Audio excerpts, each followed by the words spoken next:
Hello, everybody. This is your head coder.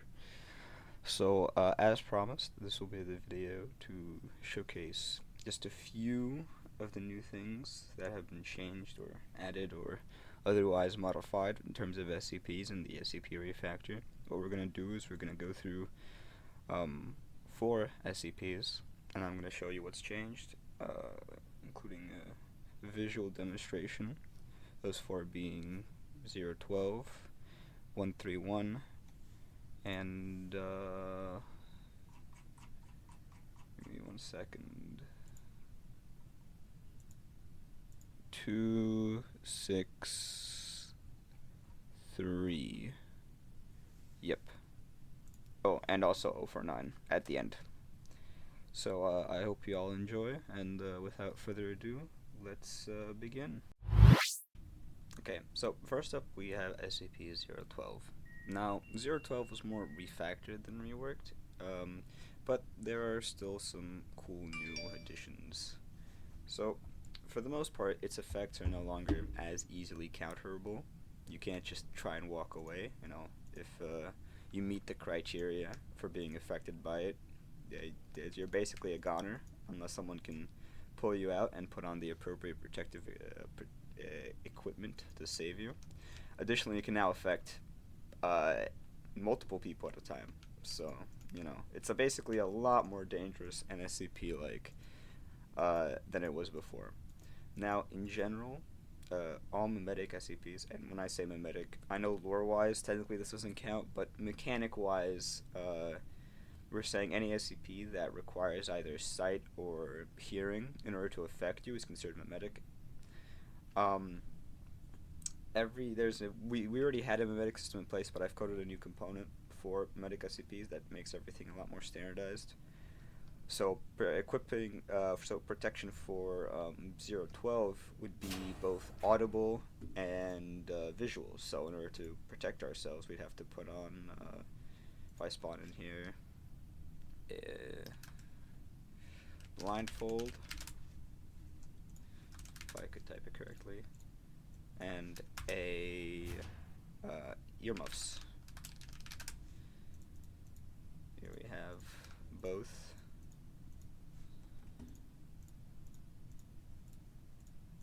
Now you see if we put these on, they go for our headset. Now you notice you can still hear the effect of 012. That's mainly because our sound system's currently shit, and it's going to be fixed once we port over TJ's new proper sound system and just fix our broken sound code. But as you can see, we're not being affected by it. Now, if you have no protection, or actually any protection, if either you have no visual or audible protection, upon hearing or seeing 049, as you can see, I have no more control. I can spam all my buttons all I like. No, I can't do anything anymore. Your player will begin to hurt themselves on their left and right arms, doing the usual 012 thing of smearing their blood onto the funny paper. Well, the effect is still pretty much the same, aside from being more lethal because it's not as broken as it was. Once you're critical and unconscious, you can't hurt yourself anymore, so the effect kind of stops for you.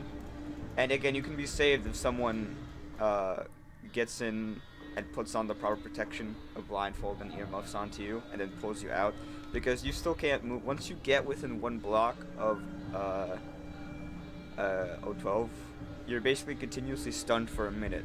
So someone has to pull you out, has to put on proper protection and pull you out of its, out of it being able to hear it or sight range, and then just let you sit there for about a minute, and then the effects will wear off and you'll be fine again. While we're dying, let's see if there's anything else I need to discuss.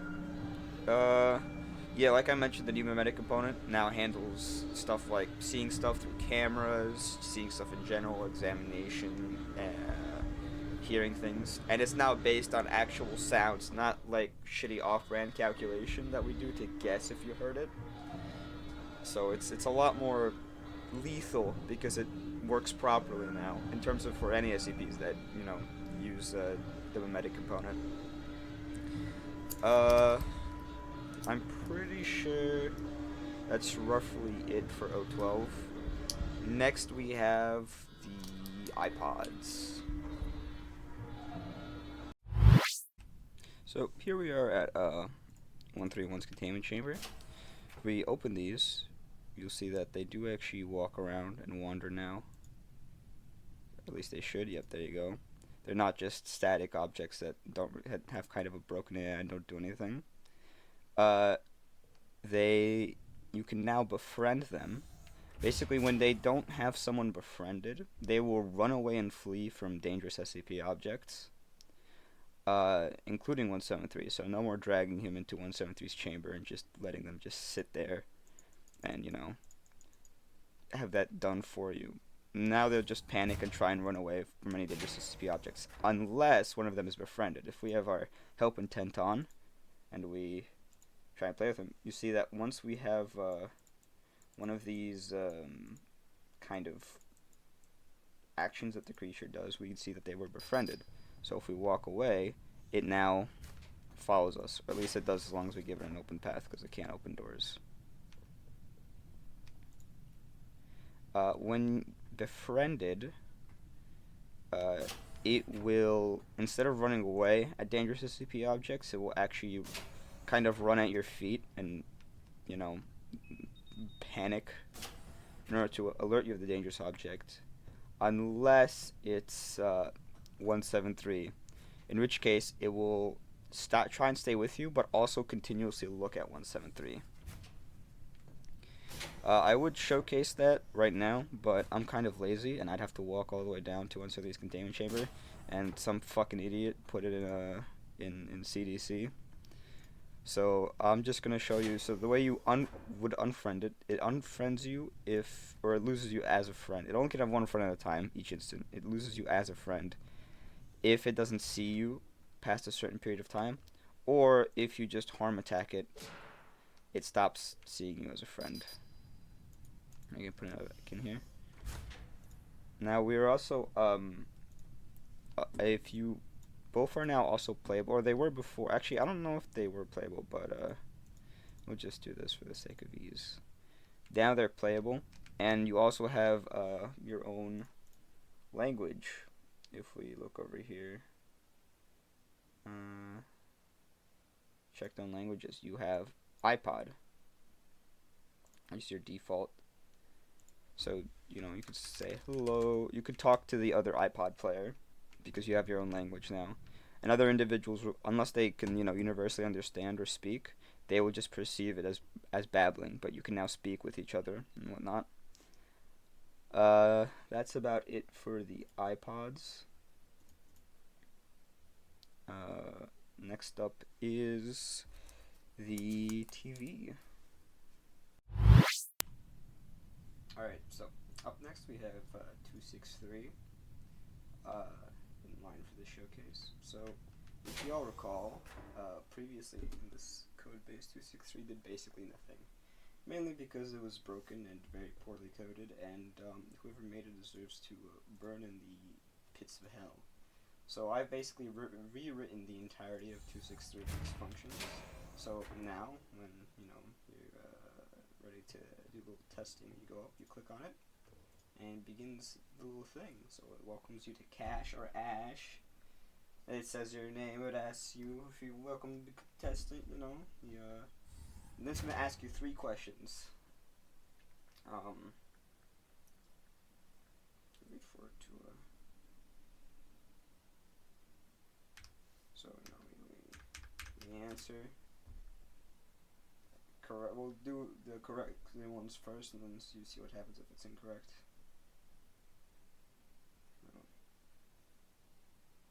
So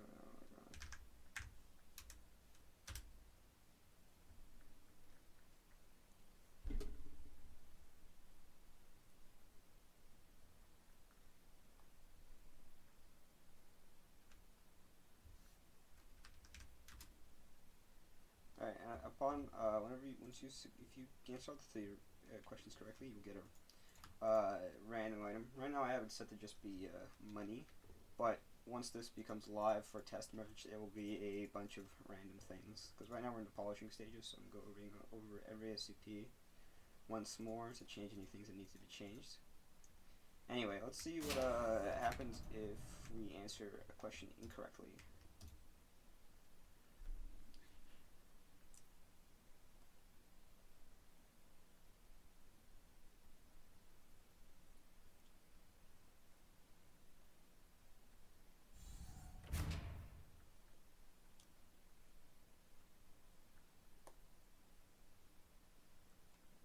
Let's just say. So, if you answer incorrectly or wait too long to answer, you'll be set on fire, and then you will subsequently be disintegrated.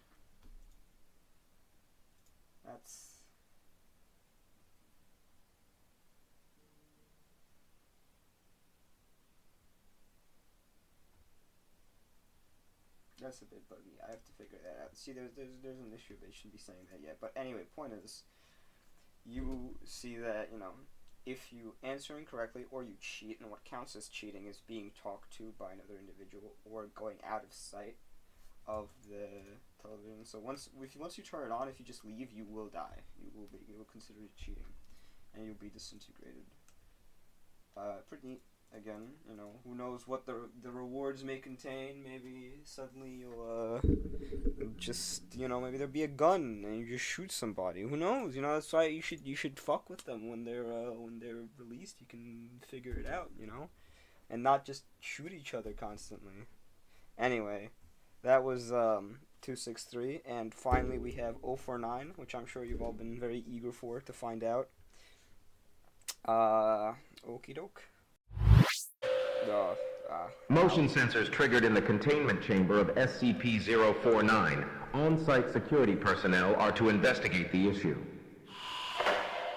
Okay, so for 049, we now have, we had pestilence mechanics before, but they're now more fleshed out and actually visible to 049. So basically every human on the map has a 0.25% chance every tick to get pestilence. For you as 049 to kill and cure someone, they must have the pestilence. However, before now, there was no indicator of whether or not someone had the pestilence. But now, if we spawn a human in here, and we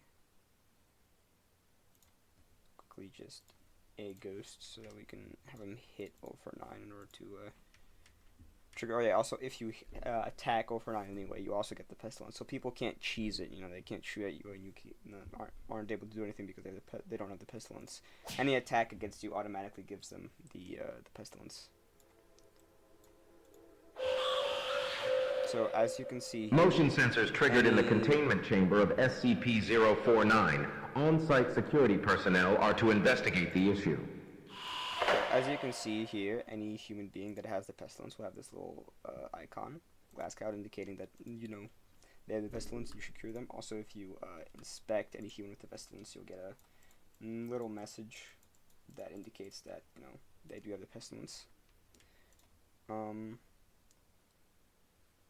Now, another thing is 049 now has Death Touch back. So when you're actually trying to cure someone, you have to kill them first and then cure them. The way the Death Touch works now, though, is it has to make contact with bare skin. So if I quickly just go here and spawn in a ACDC hazmat suit. Where is it here? Here it is. Let me put it on.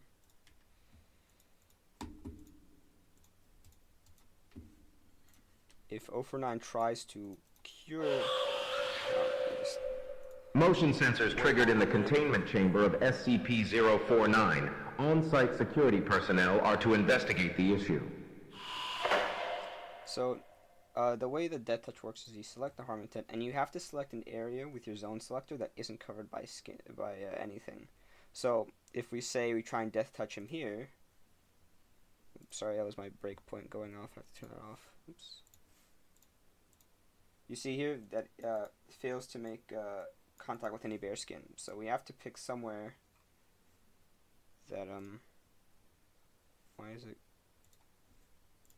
Sorry about that. Anyway, you have to pick somewhere skin, even if we go like the legs or arms. It all matters because everything has its own value of contact. But you see the head isn't covered, so if we attack the head, you are not a doctor. A voice line plays and they die. Now you see they're ready for your cure. In order to cure someone, what you do is you control click to not control click. You select your grab intent, then you click on them until you get a grab. This is a reinforced grab because I already had them held, but it doesn't matter what type of grab. As long as it's some kind of grab, you can cure them. Then you go over to your 049 tab, which you have access to various little voice lines you can use. And you press Cure Victim. Cure Victim begins the process of curing the victim. This part is not too different from how 049 was before. It's pretty much the same with Stop resisting. a few I'm here to cure you. do-afters while this goes through.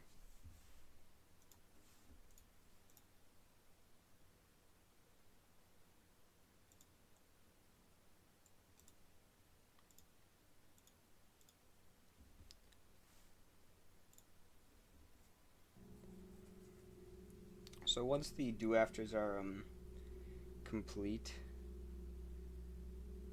by the way, moving or being moved or attacked while you're doing this will cancel this, and you'll have to start the process over from the beginning.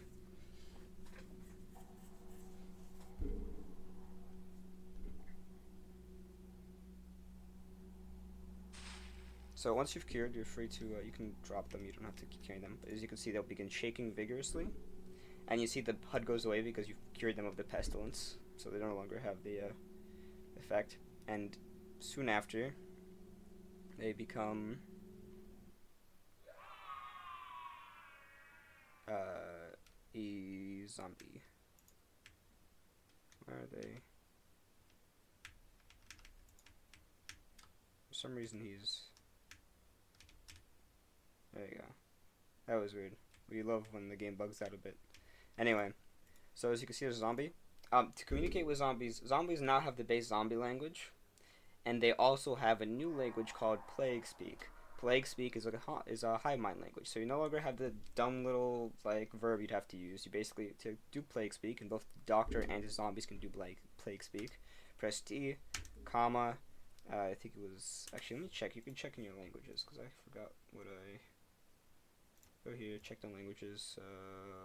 Plague Speak. It's you. There it is. So, from you, below. There you go. That's a hive mind language. So all zombies hear what you say and they can talk back to you. And also zombies have their own, or they have the base zombie language as well. So there's no longer a very poor shitcody way to do this. You guys have a very easy way of communicating now. Another thing is that 049 now regenerates health. However, at his base level, he regenerates basically nothing. It's not even worth mentioning. However, the more zombies you get, the more exponentially your health regen grows, allowing you to become more powerful with the more zombies you accrue. One final thing, you'll also notice that in the 049 thing, you no longer see the verb to override doors. That's because it's been reworked. I'm going to have to open this because you can't open blast doors, but these doors, to open them, you now just click on them. And it will start a do after where you're forcing open the door. And you can now also open high secure doors. It just takes way longer to do so. And you also have a cooldown for opening doors. Once that cooldown stops, there you go. It takes you have to do it twice for a high security door to open, because that's just how our doors work in general. It's the same for most SCPs. But once you do it twice, a door will open. So you're no longer basically just stuck in here even if you break out because of how this was coded initially. What is the cooldown?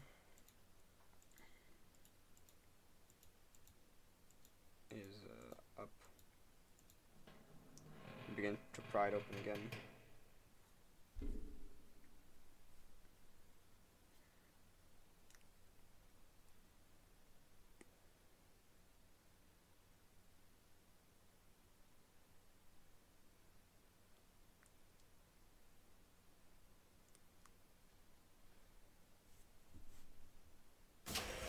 And there we go. That's open.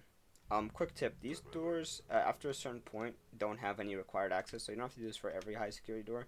Just the ones that have a access requirement on them. Anyway, that's about it for 049. The rest of his things are roughly the same. The only other notable change is that zombies no longer have the consume proc because it was broken and shitcoded and just yoinked from the normal zombies for whatever fucking reason. They just are normal enemies.